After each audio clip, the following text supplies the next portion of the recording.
Stanley Kurtz, who is a writer, has a lot of posted at National Review, also had a piece, a Weekly Standard article called Obama's Lost Years.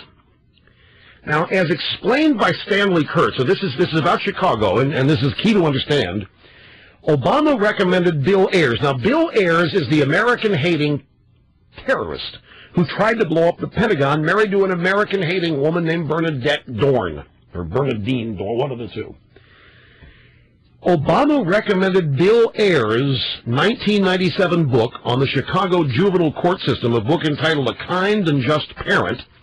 He recommended this in the Chicago Tribune, calling it a searing and timely document. Now, as Stanley Kurtz describes it, the book oozes with liberal guilt and the notion that the problem is not crime, but rather American society. So this terrorist, who is a friend and supporter and was a fundraiser for Obama, wrote a book blaming America. I'm telling you, Obama is the product of what he's been taught by leftist radicals. Here's an excerpt from Stanley Kurtz's article. Ayers opposes trying even the most vicious juvenile murderers as adults. Beyond that, he'd like to see the prison system itself essentially abolished.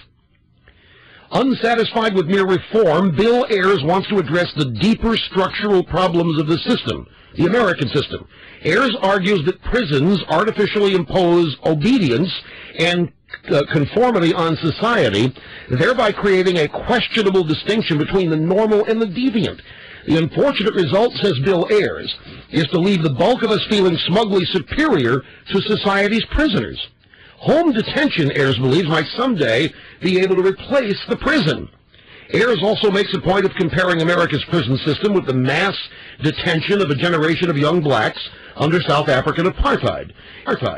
Ayers' tone may be the echoes of Jeremiah Wright's anti-prison rants are playing. Given his decision to recommend Ayers' book in the Tribune, it's fair to say that Obama is at least broadly sympathetic to this perspective. Hell yes, he is. When Obama offers examples of ill-conceived legislation, he often points to building prisons. Instead of building another prison, why not expand health care entitlements, he says.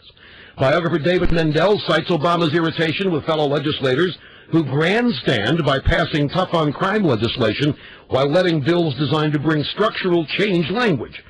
Debating Bobby Rush in 2000, Obama bragged that he had consistently fought against the industrial prison complex. Now, take this with his answer Saturday night about evil.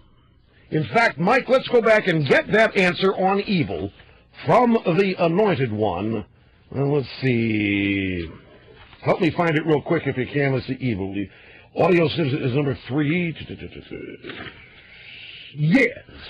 Rick Warren said, Senator Obama, let me ask you about evil. Does evil exist? And if it does, do we ignore it? Do we negotiate with it? Do we contain it? Do we defeat it? Evil does exist.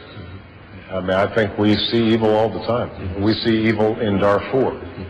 We see evil, sadly, on the streets of our cities. Now, the one thing that I think is very important is for us to have some humility in how we approach the issue of confronting evil. Because a lot of evil has been perpetrated based on the claim that we were trying to confront evil. Just because we think our intentions are good doesn't always mean that we're going to be doing good.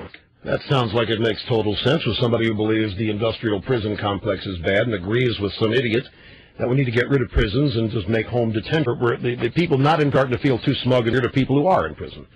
And so the evil that we confront, crime on the streets, we are responsible for it because we tried to confront it. That's what Obama said.